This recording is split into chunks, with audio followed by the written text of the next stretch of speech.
A new era is unfolding, where intelligence transcends biology and quantum foundations are reshaping the future. Today, with Jay Shah, a quantum machine learning researcher and quantum educator, we explore these new architectures of tomorrow, these forces that will not only define thought and life, but existence itself. I'm Bhavidhir Bhardwaj. Welcome to episode 40 of Genesis of Tomorrow. The following is going to be a conversation about quantum science, computation, artificial intelligence, and much more. A dialogue of tomorrow that has come, if you may. Also, folks, if you're interested in such deep science and deep tech conversations, please support us by clicking the subscribe button so that we can keep improving the quality of the episodes and keep on bringing such wonderful guests over for you. And now, without any further ado, let's get right into it. Enjoy and thank you. And we're rolling now. Okay, so before we move on to discuss other matters, what I think is something that would be fundamental to this entire discussion is your personal experience. How did your fascination with quantum science and technology and artificial intelligence, even at that, began, truly started? Yeah, so that's an interesting story.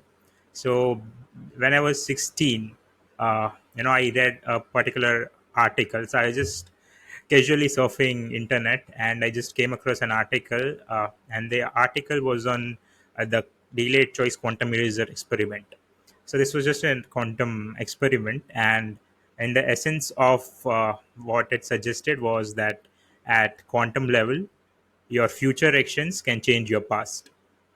So generally, what it's like, your present determines your future, but at quantum level, it's like your future can change your past, and that's what the experiment suggested.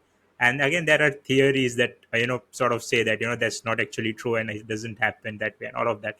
But that was the first point. When I just saw that there is a possibility at quantum level where your future can rewrite your past. When I read that, I just dig into the topic. I read a bunch of different things, and I actually there were theories that suggest how it actually doesn't change the past. But that was my first interaction with quantum, and then before I knew, I just started watching videos on quantum physics, lectures. It was sort of my Netflix back then, and at that point in time, I actually wanted to be a sci-fi writer. I wanted to be a fiction author. I got into the finals of a national competition, lost the finals, but that was the aim back then, to become a sci-fi writer. But eventually, that growing interest in quantum physics matured from a simple hobby to something that I was actually serious about. And then eventually, when I did my engineering, and that's when I came across artificial intelligence. It was a data science boom back then. Everything was data science and data science. Everyone wanted to be a data scientist. And I had courses in my college, that introduced me to data science, data analytics. And eventually, I then, because of like a natural interest, because I found that AI was like very logical. It was just not about theory. I don't like theory. I like practical stuff. I was good at that. And when I kept understanding, when I got more and more into the details of AI, I saw that it was such a practical subject. It was so interesting. And then eventually, I got to know about quantum AI. So I thought, let's fuse my interest in quantum with the AI I am doing. And then eventually, it all got to today, where I'm working in quantum AI. Tell me a little bit more about this making of a quantum researcher, right? This entire journey of yours. Like, from this inclination towards this particular field that you discovered due to some experiment that intrigued you, to actually carving out a professional career in a space and becoming a researcher in something like quantum machine learning, right? Which people would be like, okay, that's pretty complex stuff that you're doing on a day-to-day basis. Like, what was that transition for you? How was it like for you? So 2016 was my first interaction with quantum, that experiment. In 2018, I had my first interaction with quantum computing. And what I stumbled upon was the IBM Quantum Composer back then. And there was not a lot of quantum buzz back then. Like today we have Microsoft and Amazon announcing the chips and everything, quantum race going on. Back then it was just IBM. And when I looked at that thing, quantum circuit, all those different blocks, quantum gates, different letters written on it, it was making no sense back then. It was 2018. It was a month before my JE. And my and back then I wasn't into programming or anything, right? So my inclination was more on thermodynamics and electronics, that side of things mostly. And my thought process was that I will try to get into quantum computing from that side, uh, from that hardware sort of side. And that's why I actually did my major in engineering as mechanical engineer. And so eventually, when I was in my second year, I realized that this hardware aspect is really not for me. I sort of understood it was self-awareness. And by that time, I had already learned programming in my first year, and I knew I was able to do it. Then eventually I took electives in data science and AI side of things. And I just saw that I had natural interest in the subject, and I was able to do it. And I was sort of finding happiness in the subject. And then eventually I realized that let's not approach this thing from the hardware and those side of things that I initially thought I should be approaching. And then I moved on to pursuing it more from a computer science perspective. Obviously, I mean, it was not easy to get an internship, because like in the last year I got an internship eventually. But it took a lot of effort. And one of the things that I usually say is that I mean, open source is your way to go initially, and that's what I myself did. So I created an open source software, which is called Quantum Glasses. I named it Quantum Glasses. It's a visualization software. I mean, now as of now, as we are speaking, the software is accepted by IBM as a member of the ecosystem, IBM Qiskit ecosystem. And that software that I released as open source software, that got me a lot of popularity. And it was a sort of validation of the skill, because eventually your degree or anything else, it's just a validation of your skill. So you have to validate your skills if you want to work, right? And that open source software that I created, it got a little popular. And it helped me to get an internship at this startup, Indian startup, QLab Software India. And there again, my role was quantum AI intern. So that's where I started actually working on quantum AI. And my BTech thesis was on quantum reinforcement learning, but it wasn't industry work. So at the startup as an intern, I worked for almost 6 months as a quantum AI intern. And the focus was on finance domain, so it was quantum AI for finance. And I was a quantum software engineer. Then later at the same startup I got a PPO. And then I was working on the research side, I was also working on the software side. And eventually I worked there until 2023 December. That's when I felt that I want to be more focused on research. And then I switched and then to BQP, which is my current employer. And eventually I just like completely focused on quantum AI, less on the product aspect, front and back and whatever it is. It's less on that, more of just completely on quantum AI. And that's how the journey unfolded. Okay, okay. One thing. Tell me if there's any difference between this and this. Like, is there any difference between the voice? No, not much. No. Okay, okay, right, fine. So let's just keep it back on. It matches the Okay. color scheme. Okay. Uh, Coming back to it, I think talking about you going through doing some open source work, which eventually garnered so much of credibility to your domain specific skills. I think that is something that is not as much talked about, right, to the young folks who are in the college or whatever.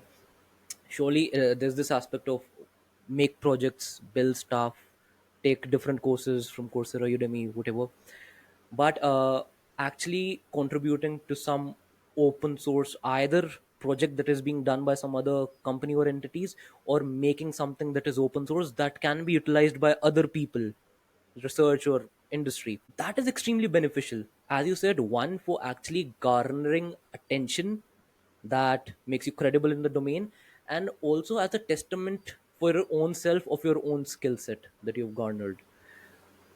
Any advice that you have for people to actually go on about building something that is useful for other people when you're just starting out?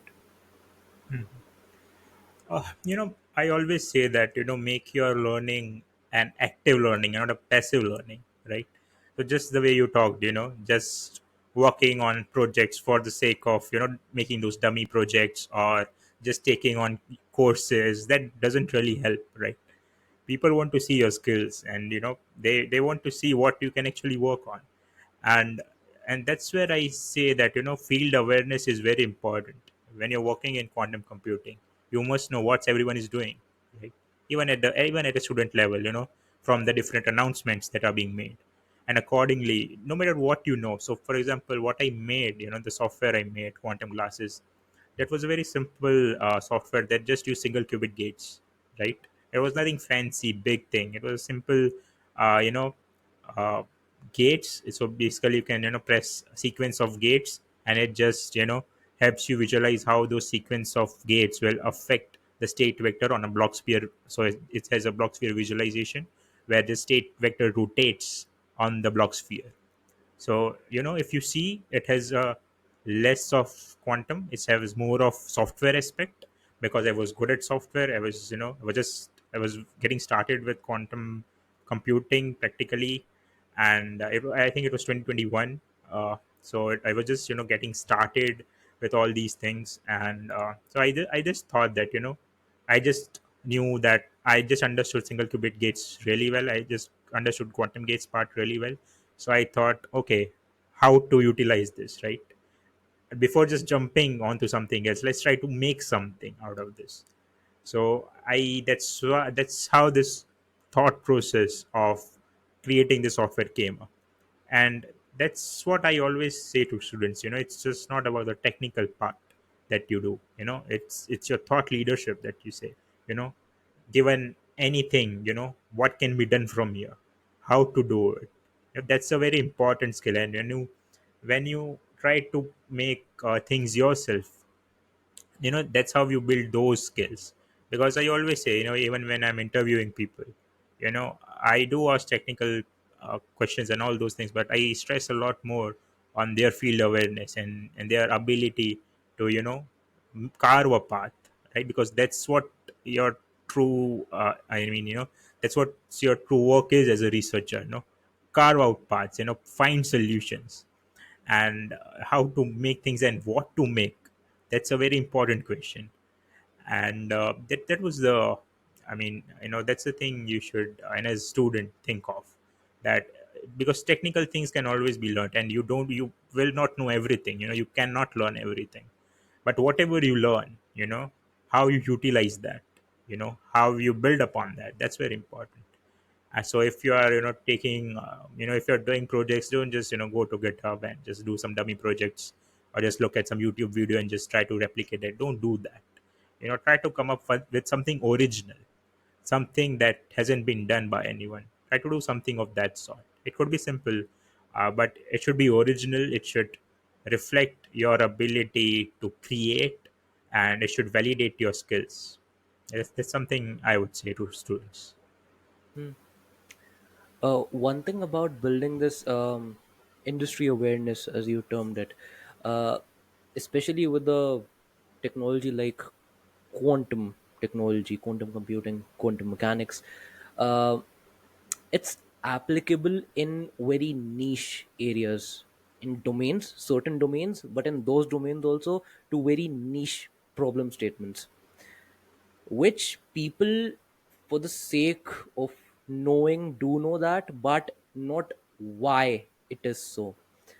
Could you maybe try at explaining why quantum mechanics or quantum technology at large is so good at doing these niche specific things, maybe cryptography, things in cryptography, finance, as you have experience in, material sciences, but not maybe as something like making a quantum phone handheld device that people can have all around.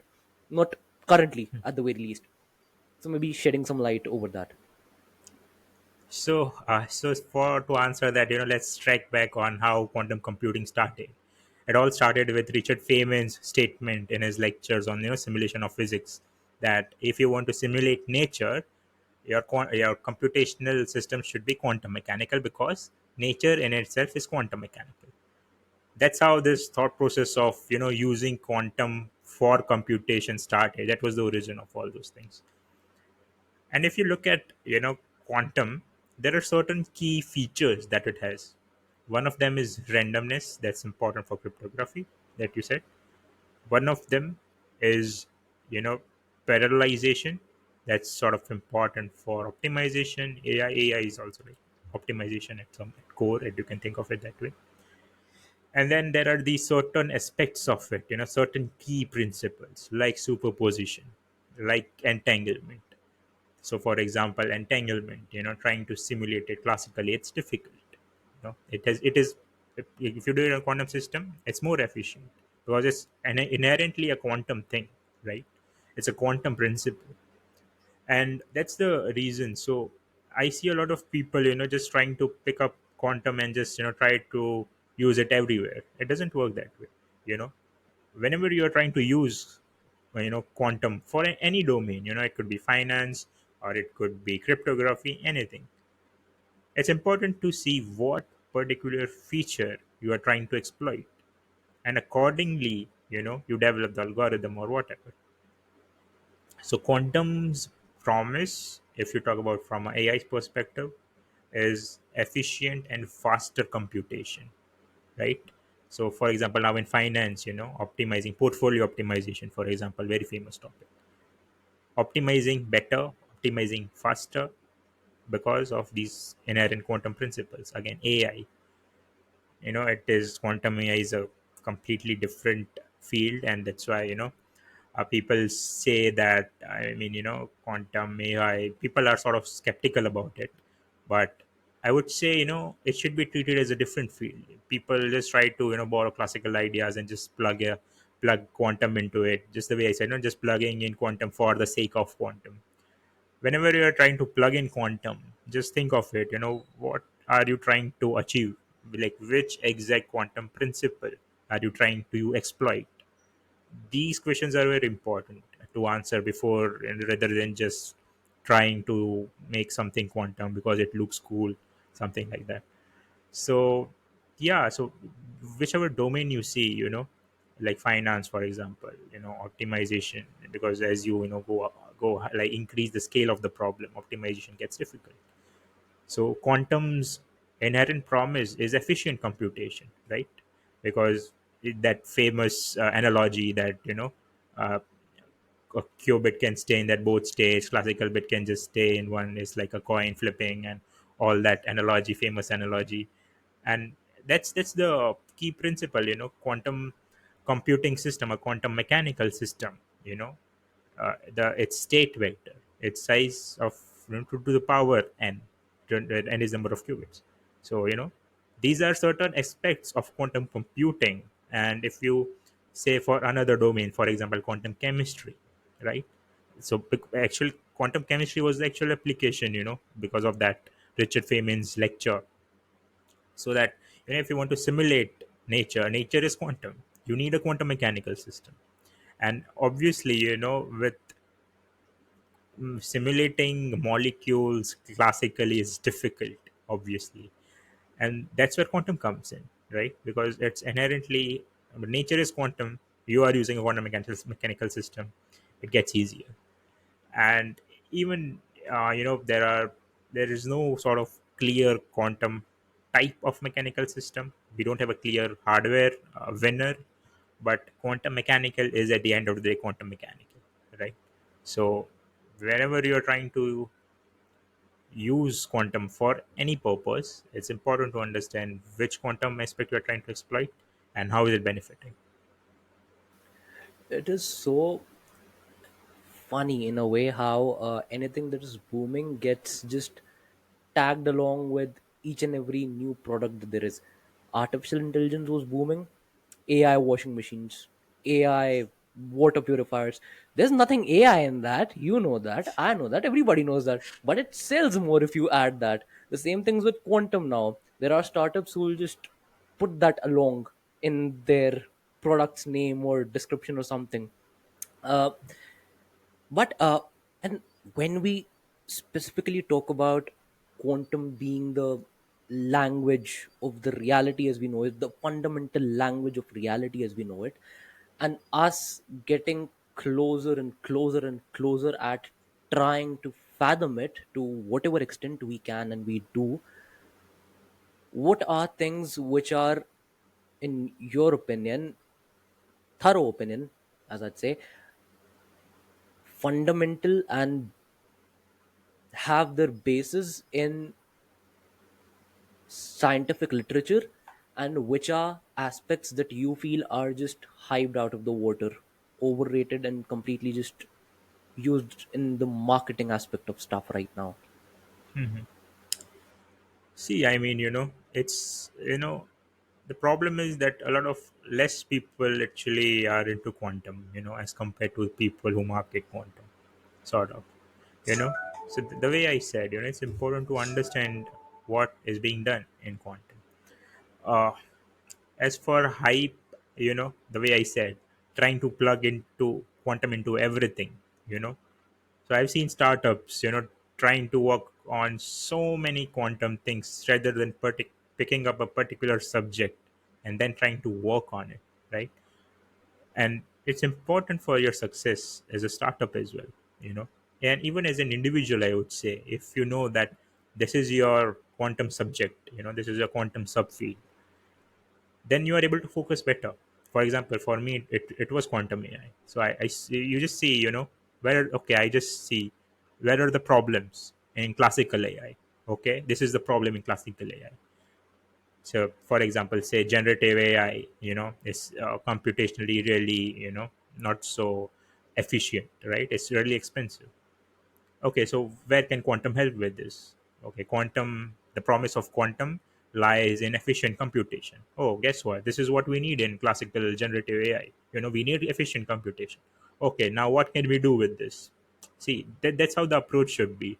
That, you pick up the problem in your classical aspect of it, you see where quantum can come in, and why quantum will be helpful to it, and accordingly, then you proceed. Obviously quantum is not easy, I would say. Just look at the people, at the who started quantum. Look at Albert Einstein, Neil Bohr, all those people.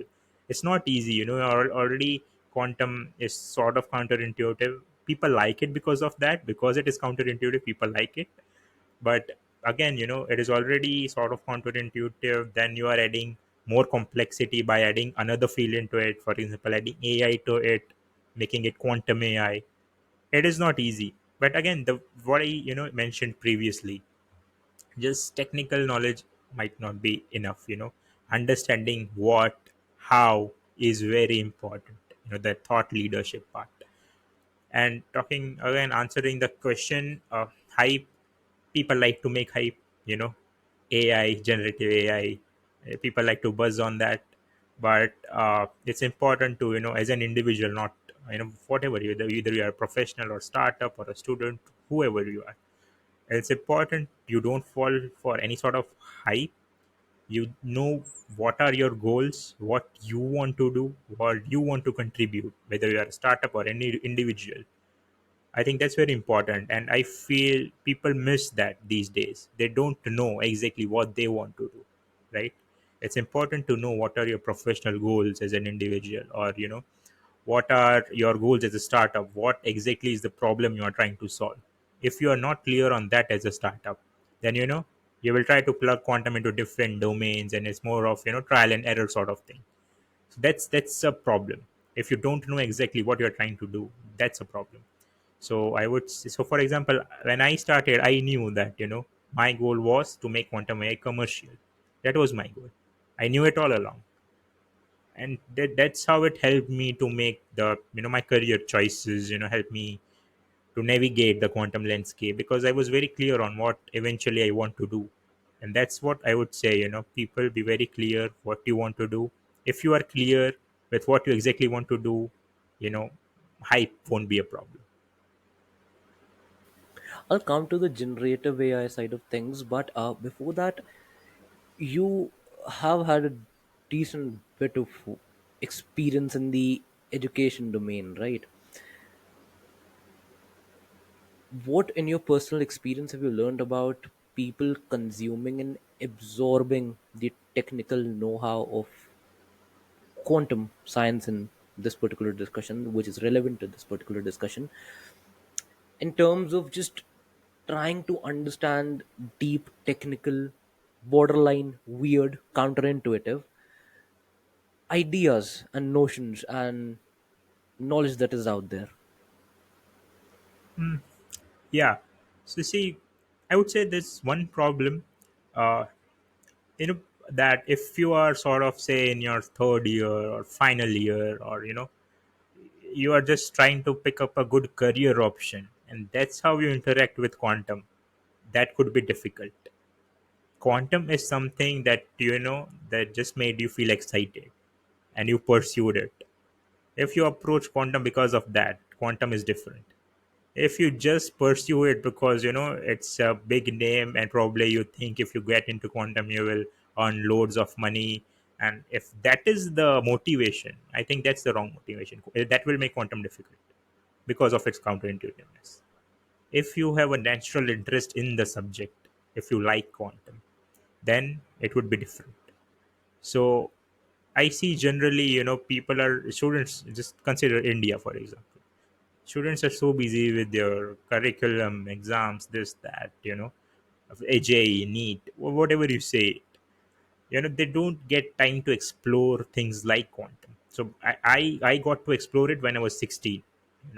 I got to watch those lectures, those videos when I was young. I had no pressure of picking up a subject or anything. I wanted to be a sci-fi writer. I wanted to write fiction, but I just kept reading. It was all natural. It wasn't like I was forced that I'm in my final year, I have to pick up something. It wasn't like that. And it was a natural interest, and that natural interest then eventually helped me to navigate my career, make my career choices. I failed. I took up mechanical. I realized it wasn't for me. I failed, but I eventually knew what then I was supposed to do. I wanted to contribute to quantum. And I would just say this one thing that's, I think, missed by most, that your value as a professional, depends on what you have to offer to a particular field, and not what a particular field can offer you. People take up computer science roles because they are high paying, but you know you should make an how will you make an impact on that particular field? That should be very clear, right? You should not be replaceable in your field. At least that should be the aim. If you fail, it's all right, but you should make a difference wherever you are, whatever your field you have chosen. It's computer science, physics, whatever it is. The same way, if you are getting into quantum, understand how you will make a difference. If you fail, it's okay. Everyone fails at some point in time, but it's important to be very clear. That clarity in your head, again, I would just stress on the same thing. Clarity in your head is very important. And if you are okay, if you're clear with that, and even if you say you are in final year, you were not able to explore anything, you know still, even if you're sort of running out of time, say even in final year, still don't pick up a subject just for the sake of picking it up. Make sure that you are actually interested in that subject. It could be AI, it could be cloud computing, whatever it is. The thing that makes you naturally feel interested in it is where you will be able to excel eventually. If you pick up a field that you are not actually interested in, then you won't be able to excel in that subject. Even if if you're interested in a subject, financially, initially things may not be good. Maybe it could happen, but eventually things will get better, because if you're good at something, you will be paid well. There is this, you'll be able to endure it through the times when the troughs, the low troughs of life, when you feel like, okay, things might not be going your way. You see your batchmates getting these high paying placement offers and everything, and you're like, what? You'll endure it through if you have something that, as you said, you are willing to provide your every ounce of the value that you can provide to just doing that. I thought that I hated chemistry because it's deeply theoretical. But then, upon being introduced to quantum mechanics through chemistry, I realized, okay, it's not that I hate chemistry because it's theoretical. I just am not inclined towards the deeply chemistry stuff as much as I am inclined to the deep quantum physics side of things. And then apparently that connected with finding a connection to the computation inclination that I had. I realized, okay, AI, quantum computing, something. Let's try to learn it. I'm still in the phase of learning it. I do not know if I might be able to do something extremely humongous and great in it, but I, when I go to my bed at night, I know, okay, I I I might have struggled to finish some problem sets to try to fathom some concept or some new model or algorithm that I was trying to learn. But you know what? I won't replace that. I won't trade it with anything else, because you want to endure through it at the slightest chance to just be able to understand it, just being able to understand it in the hope that you can maybe provide something to it. And in my opinion, that's just beautiful. Yeah, I mean, curiosity is what drives humanity, right? This all the entire story is about curiosity, right? And how something works, right? And eventually, whatever your curiosity is, eventually it all ends up on how reality works. That's quantum mechanics. There's also this deep element of, I think, the engineer mindset plus the scientist's rigor and the artist's way of trying to find new angles to look at situation, that is extremely beneficial at, I think, any field, regardless of your background or whatever you do. I think these three different mindsets parallelly working together to do any task, but more so in quantum stuff, while you're working with new upcoming high and bleeding edge research. It's just good to have that three different mind zones where you're trying to tinker and have that motive of just doing something, getting things done, from an engineer's hardcore archetype to the scientist's rigor and the artist's willingness to see things from a different perspective. Do you have any opinion about that? Yeah, I mean, it's a great question. I can just talk about quantum glasses, the software I created, and how I integrated these three things that you mentioned into it.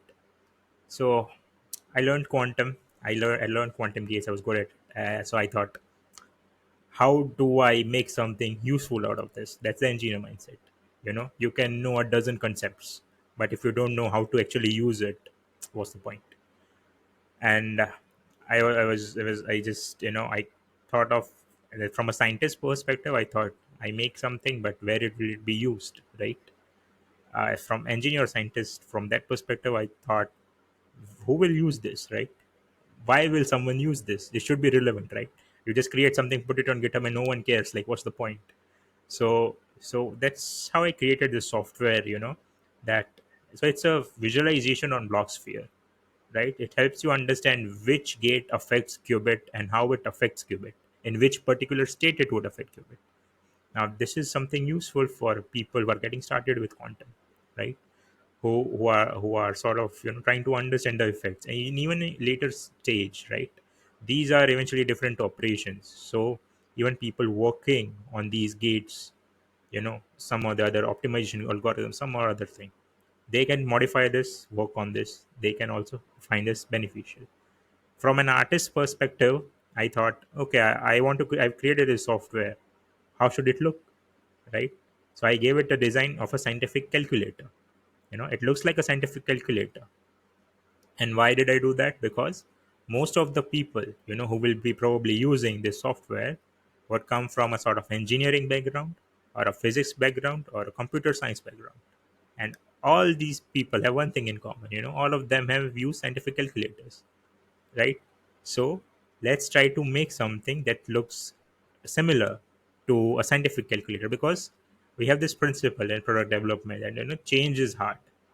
Change is hard. If you make something that looks similar, people will tend to like it more, use it more. So I gave it the design of a scientific calculator, made sure that it is not something that I'm just doing it for the sake of making it. I am also learning while making it. And once I've completed this thing, when people see this, they will also find it helpful. That's the intersection of all those three mindsets that come together at one place. And probably that is the reason quantum glasses got a lot of popularity, because I put in a lot of thought before just making it. Eventually it's just simple. It's a tweak into software. It's a simple thing. But what to make, why to make, that these are very important questions that must be answered before you try to do something. What is your opinion upon generative AI and AI agents? I mean, there is this polarity that you often find with people who are either like, it's very convenient, it lets you multitask, it lets you do the work of a dozen people at once without you doing minimal supervising. And then there's the other school of thought that completely goes against it, saying that it disregards human creativity. There are things about the originality and ingenuity of thought and whatever work that you are doing. There's a lack of human expression in terms of how well you are able to do something novel and all that. I always felt that there was a little bit middle ground, a little bit of both those aspects, and it is very hard to balance between those two sides. It's a very thin, fine line that you are required to walk through if you want to do the work of 20 people while with minimum supervision, and while also maintaining ingenuity of thought and the quality of the final product.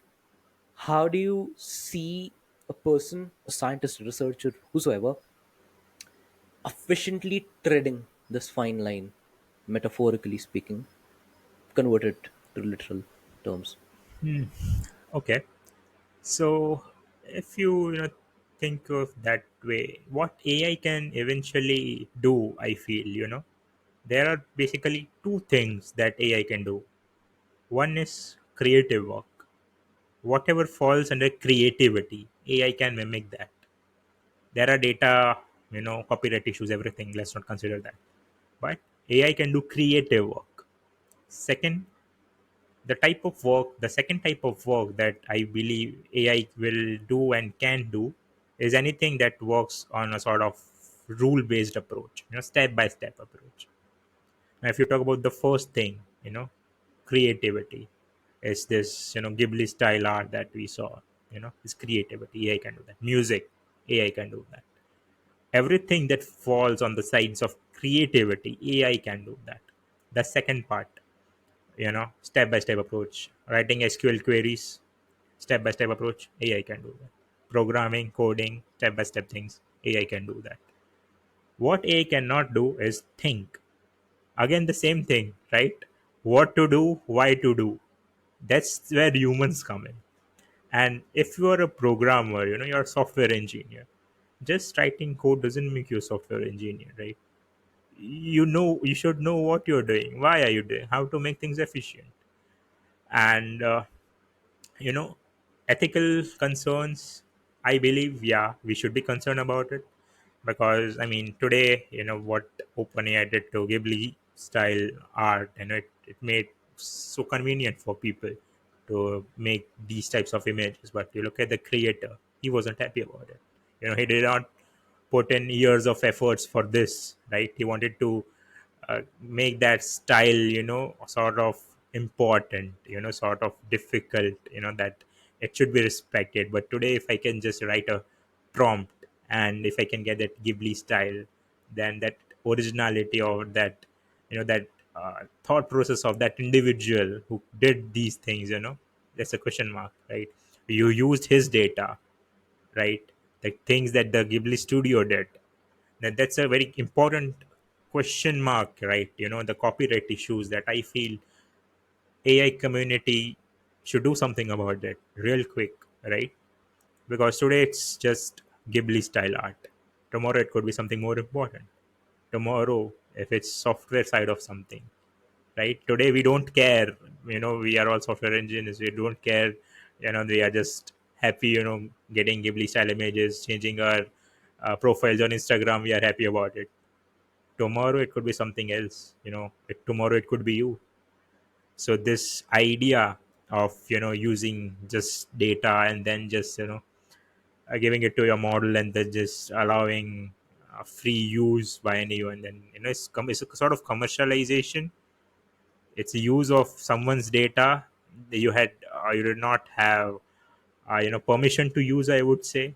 And then you're using it, you're commercializing it. So there's a big question mark that must be answered. And I believe, because for AI's progress, it should be allowed to use data that way. If you keep the copyright in place, it will hinder the progress of AI. I agree to that. But if the data is being used by a company, then you cannot use it for commercial aspects. It should be completely open source, because eventually it is for the progress of AI and it's for the benefit of humanity. So you when at the time of taking the data, you say is for the progress of AI. But when then you commercialize it and then you keep it all closed source, then it's where that progress of AI goes, right? Eventually AI and everything is for the benefit of humanity. And that's sort of my take on that, that okay, use data, but keep it open source. Mhm. Innovation and development isn't as big of a problem as is keeping pace with it, especially in regard to artificial intelligence. It's exponential, the growth that has been happening, that will happen. I mean, governance is what is needed. The focus on governance and policy is what's needed to actually just establish strong, robust systems in place for ambiguities that may arise just like these. And it's boring to talk about it, right? It's very interesting to talk about what AI can do, what how we can make an Iron Man armor, how time travel can happen, how a multiverse exists. Interesting stuff. Lovely to talk about it. Who doesn't like that? Everybody likes that. I mean, most people. But talking about for 1 hour, or well, more so when you're actually deciding upon or making policy about how to not push humanity at the very brink of utter chaos, that is, it's scary and it's boring to some degree, right? How do you see us going on as a society towards establishing better systems in place for just this? I mean, there's a lot of uncertainty for humanity's future, I would say that. And it all hinges on how people handle these things, these technologies that are growing so fast. AI and quantum, two at the top, I would say. Especially AI, I would say, because it is mature to such an extent, right? it's really important that the decisions are made, and people who make decisions, they make fair decisions, without any sort of bias, right? Because you look at the people, who are involved. These are big companies, right? And I always say this, like, when you start doing AI for profit, that's where the problem is. There will be problems. You cannot escape it. OpenAI was a hope when it started. It was actually OpenAI. That was the name was kept for. But this approach, that has gone to generative AI, I think that's where the problem lies. Because generative AI needs so much of computation, right? Then that for that same reason, now you need so much of data. Then there's copyright problem. You need a lot of computation. Then there's environment issues. Then you need money. You need a lot of capital for all that computation.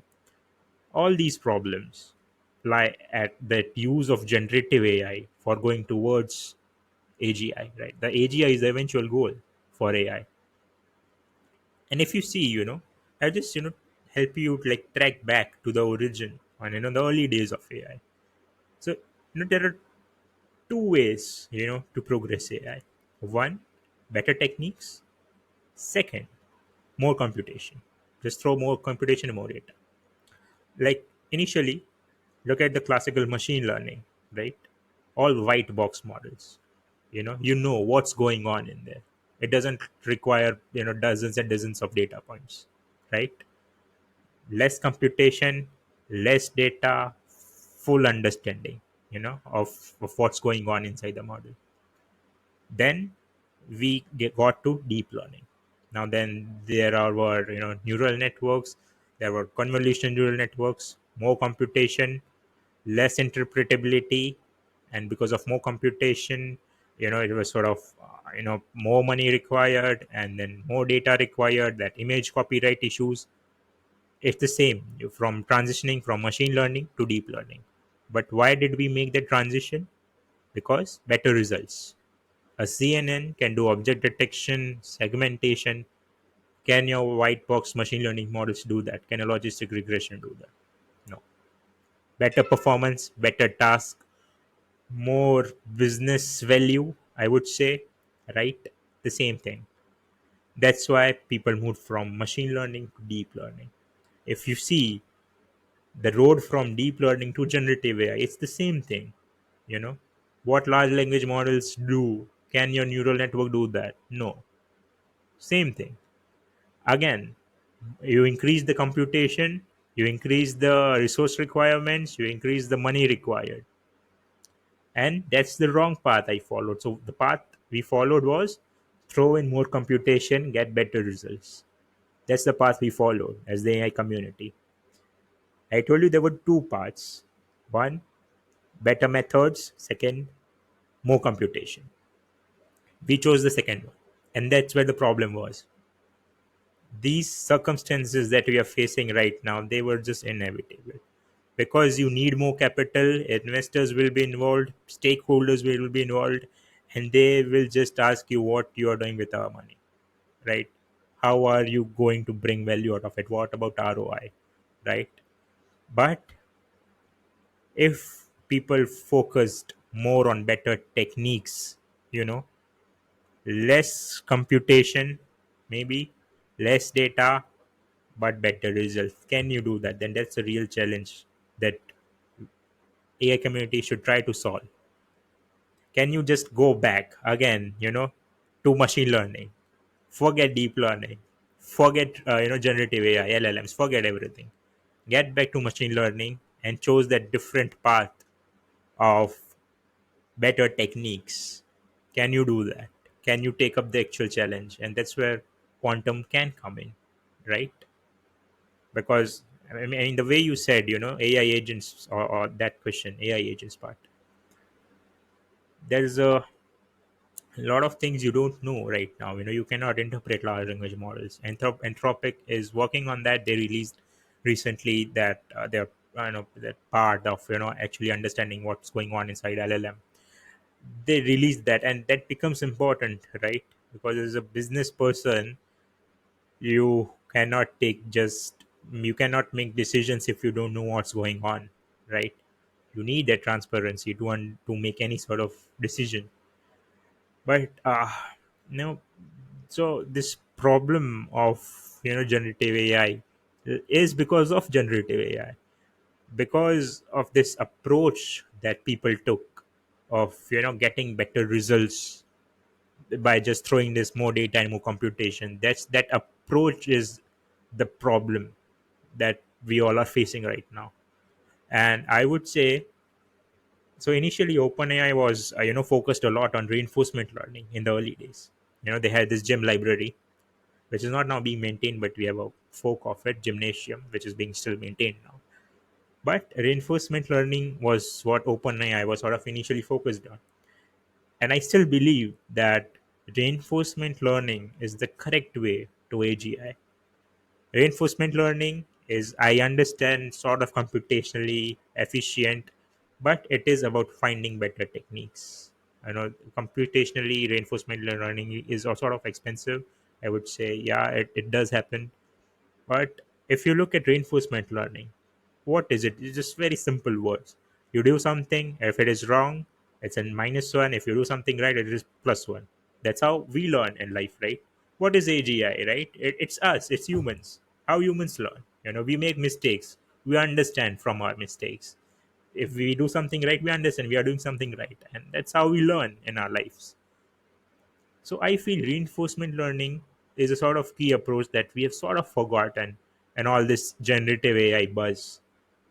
I feel let's track back to machine learning and try to do something with reinforcement learning as the path to AGI. And I think that will sort of, you know, that's sort of a better way to secure humanity's future. Because if you just keep on following generative AI, interpretability will keep on reducing, problems will keep on increasing, there will be a lot of money requirement, it will be problems.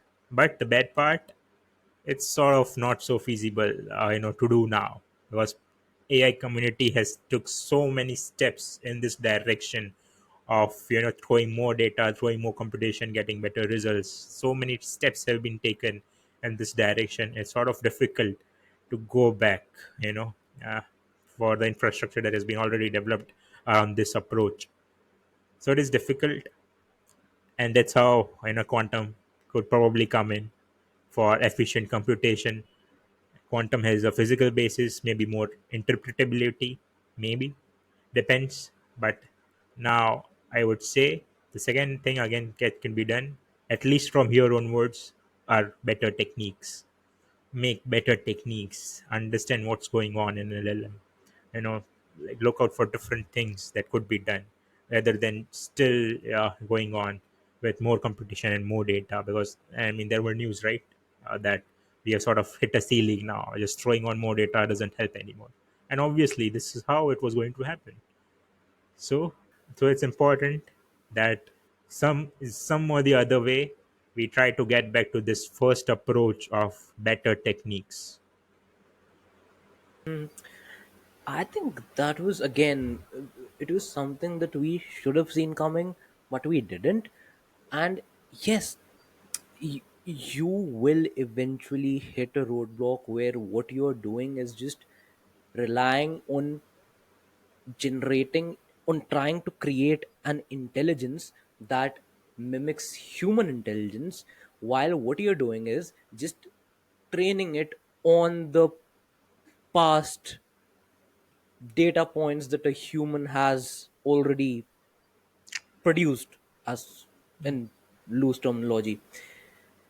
It'll overfit the model, right? The model is bound to get overfitted over the data points, and therefore it will never be able to generate something that is original in taste. And hence why always, you are not actually creating another intelligence. You're standing right there moving around in circles. As you said, more competition, there's more heat, then you try to downplay that disadvantage. You are hit up with energy consumption, you try to downplay that disadvantage, but at the end you're just running around in circles. And that brings again to maybe an extension to the description that you gave. With quantum AI, are we looking maybe through some ingenuine act of humans being actually able to move closer towards creating intelligence? Not smarter. The question isn't of smarter or dumber, just different. Yeah, two aspects to that, I would say. you know the first is that I think AI community is sort of missing is the study of natural intelligence. Do we know how human brains work? We don't know. See, your goal is to have AGI, right? What is that? Mimicking human brains. Do we fully understand how that works? No, we don't know. That's one problem that sort of AI community is not focusing on. The second thing about quantum AI is difficult. Quantum is difficult. When you put it together, it becomes more difficult. So, and that's what I said in the in the initial one of the initial question of the podcast, that you look at the people who have worked, who have laid the foundations of quantum mechanics. They were all brilliant people, right? Now you are trying to do something that's even more difficult. That's more difficult.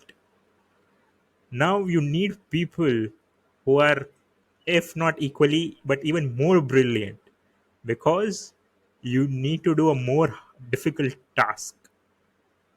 How will you fuse quantum into AI? How will you help this AI that has become so big? How will you make quantum useful for it? That's a difficult question, right? But that's the fun part. What's the point of playing easy games? That's what I always say. you know Difficult games are fun. So I would say quantum will definitely come into the picture. And again, I would say the same thing. For quantum AI as well, better techniques, not more computation, more data.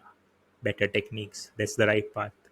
Because quantum AI is still in its initial stages, right? We don't want quantum to go wrong. Quantum cannot go wrong. And there's a lot of awareness on AI, generative AI, but if quantum works, people don't know what's coming. It's not even predictable. AI people understand, okay, job landscape will be different. There will be, you know, one person companies coming up, a lot of tasks will be automated, create like people will be more accountable to make business decisions. You sort of can predict that, these sort of things will happen because of AI. But if quantum works, you don't even know what will happen, right? That's the part for quantum, because there's less awareness on quantum, and that's a lot of uncertainty on how quantum AI will affect the AI landscape, right? It's all about how things go on from here, because people are working on quantum AI, different aspects of quantum AI. People are also working on quantum GPTs.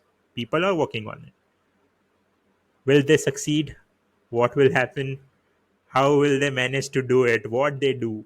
There are a lot of questions. But I think generative AI alone cannot go further. It has hit that ceiling now. Throwing more data, more computation was never the right answer, and it's still not the right answer.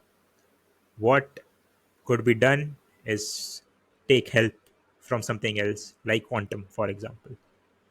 Take help from something, make it better, make it more interpretable, make it less resource, uh, like sort of more resource efficient, right? It should need lesser data, maybe lesser compute, I would say. Can you do that? If you can do that, that would be just marvelous. If you can make AI do that, using quantum, using anything, if you can do that, you are not then heading towards AGI, you are heading towards SGI, right? Super general intelligence. And that's a very interesting conversation I had with one of the senior researchers here on LinkedIn. In fact, not a personal face-to-face conversation, but a conversation where we were just discussing, like, and I think he was an AI researcher as well, and we were just discussing what is natural intelligence. And this natural, you know sort of thought process is that, as a child, a child initially doesn't know how to talk. It cannot recognize people. It struggles with all those tasks, right, that AI struggles with, right. Eventually it takes a lot of time. It sees a lot of data, you can say. And whether people are talking around the child. The child is seeing so many things. Eventually the child understands how to speak. The child understands how to recognize people, who is what is what. The child understands it after seeing a certain amount of data, a few years, right. And if you just calculate it with you know image, like frame per second or so, that will be a lot of data. And that can make you think, okay, natural intelligence is the same thing, right. It also takes in so much of data. So what generative AI is doing is on the right path of trying to mimic humans, right. Because it's again the same thing, more data. But the conversation I had with the senior researcher, was that humans are just born early. They actually don't need data. Human brain is actually very powerful. You look at animals, for example, they are just born, a few hours they are running, right. It's just that humans are born early. Even if that doesn't happen, say, it is probably possible that they can just be born and they can, just directly learn to speak, learn to recognize. They just don't get enough time. That's because it has nothing to do with the data they are seeing. And that was the counter opinion from the AI researcher I was talking to, that data has no part in any of this. It's just the computation that, we don't know what's going on. And that human skull, what is exactly going on, we are not sure of it. So recently, there was a very interesting article that I was reading as well, that there are some tubules that are in the human brain that does some sort of operation that cannot be computation. It just cannot be computation, but it is sort of a task it does, but it is not computation. And that's how they were trying to connect it to quantum measurement. Quantum measurement is a task, but it's not exactly a computation, sort of, right. So, you know again, that same point I mentioned some time back, we don't know human brain yet. Unless and until you understand your goal is AGI, your goal is the human brain, and you don't know exactly what is going on there, that's a problem. How will you assess your progress? If we just think of it that way, that data is essential, and that's how all humans learn, because of the data they see. We are on the right path. More data, more computation, better results. But if data has nothing to do with any of this, if it's just something that's going on in that human brain, and if it is something inherently quantum that is going on in human brain, then we need to reassess. Then there's something else that we need to do. So I think this study of human brain is essential to for the future of AI and for the future of humanity, I would say. No, I agree. I completely agree. I think quantum biology at large is one of those facets of quantum science and quantum research that isn't as often talked about as these other very prevalent facets of quantum technology are. And again, completely, thoroughly agree that I was talking to Dr. Clarice Alo. She's a quantum researcher in the field of quantum biology itself, and she pointed that out as well. What you just now were describing, there are proofs of quantum behavior inside the human biology and the biological ecosystem in general as well. And they are trying to basically manipulate it or try to read its effect using electromagnetic waves, pulses, doing all that jazz with the brain. Howsoever, the problem right now is we just do not have as prolific of apparatuses that can properly and accurately do the firstly the manipulation part, secondly the measurement aspect when you try to fidget with the brain and add the quantum aspect to it. And that is extremely tough to do, but right now that is where the research is actually going on in the field of quantum biology. Like, they're just trying to create better equipment to be able to do what you just described. That's really fascinating, I think. Yeah, I mean, it's ironic that, we talk about other things, quantum cryptography, quantum finance, but quantum biology is such an underrated aspect. But I think it's probably the most important aspect, because if you figure that out, that what part quantum plays, you may figure out if the AI is going in the right direction or not. You may figure out how quantum will come into the picture for AI. There are so many very, very important questions in AI that we'll be able to answer if we figure those things out. But again, easier said than done. Uh, you know, because to be able to pick that quantum mechanical thing inside a human brain, I mean, that's exactly what sort of apparatus would you come up with? Quantum system. What would you do?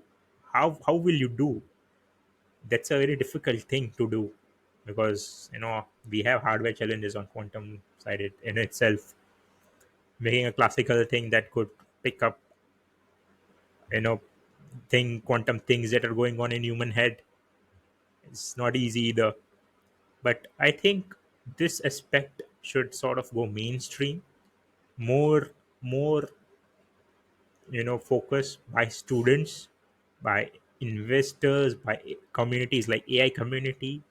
We should focus on these things, because if you don't, I mean, especially AI communities should focus on this thing, because if you don't know your goal, if you don't know your human brain, how will you even declare AGI? Because I sort of feel that even the definition of AGI is not clear, right? Just look at ChatGPT, for example. I mean, ChatGPT can code for you, it can answer so many questions. Is that really possible for any human to do everything? It's not, right? So, can we just declare that ChatGPT has reached that AGI level? Or, it has already reached that SGI level? No human can do this, ChatGPT can do this? That's a question mark. So, we need solid definitions of AGI, SGI, and there are sort of levels of it being described, definitions are there, but it should be with respect to this entire generative AI thing that's going on. I think it should be more and more specific and relevant with respect to that, because as we just discussed, it's about humanity's future, which is sort of uncertain right now. And it's important that we get these things clear out first. Again, if you talk about quantum biology, understanding human brain, not easy, but more efforts should be put in these subjects. Of quantum things like quantum biology, they should be made more popular. You are a podcast host. You're doing this. People will see this. Students will see this. It may inspire them to pursue quantum biology. So more people should get into these areas as well, and we need to figure this part out. This human brain part out as soon as possible, for AI, for humanity, for quantum AI, for everyone. There are zillion different threads that I would love to go on deeper exploration with you, thought explorations with you. However, moving into the final segment for this particular conversation, what is your word to humanity at large? And I know you'll have some brilliant perspective due to your background in quantum education and thought leadership in general. So, yeah, A message for humanity. I think keep your humanity alive. You know, don't don't prioritize profits. I would say that because right now uh, you may not be able to predict what the future it may result into. The actions you are taking right now, it may seem like for profit. It's all good. It's all fine. Later on, what about it? We don't know what the future is. And I would say for people in general, for governments, make your people more AI aware, right? For example, Singapore recently announced their program to re-educate their citizens in AI because AI is so relevant. I would urge the same thing from all governments. Make your people more aware on the use of AI, at least the use of AI. You know, I would urge people, common people, to take interest in AI because this is humanity's future. It counts your future in as well. Get into it. At least use ChatGPT. I know so many people, especially middle-aged people right now, or maybe people of 40 plus. They don't use these things a lot, but I would say use them. Use them wherever you try to get in a better understanding. I would say of AI and people at the top, government officials. I would say people at high positions in big techs who are making all these important decisions. Be responsible. Don't just make decisions for profit. Again, the same thing. When you're making any choice, it's important that you take humanity into the picture. And right now it definitely feels that what AI agents could do to humanity, right? One very popular meme that if AI can do something, just throw water at it, it's gone. That's a very popular meme. But what happens, we don't know. How things will go from here. For quantum AI, learn from the mistakes made by AI community. Don't repeat them. Help AI community become better, right? And yeah, I hope that the future of humanity is good. We explore stars, planets. We are able to get out of Milky Way, right? To outer universe. We are able to uh, go beyond the visible universe. We are able to go beyond that. We may able to understand, you know we may be able to unify general theory of relativity, quantum mechanics, get that theory of everything. And I hope we someday are able to understand the nature of reality. thank you so very much, Jay, for doing this. I really appreciate you and I really appreciate your work. And I'd really recommend everybody who's watching, especially the students who would want to get started with learning about quantum computing and quantum AI and everything, to really visit your channel. I mean, I think it's extremely underrated. The tutorials and everything, really, I mean, keep up the good work. I really appreciate you. Thank you. Thanks a lot, and keep up your good work. These podcasts that you're doing, they are amazing. Thank you so very much. Thank you so very much. Okay.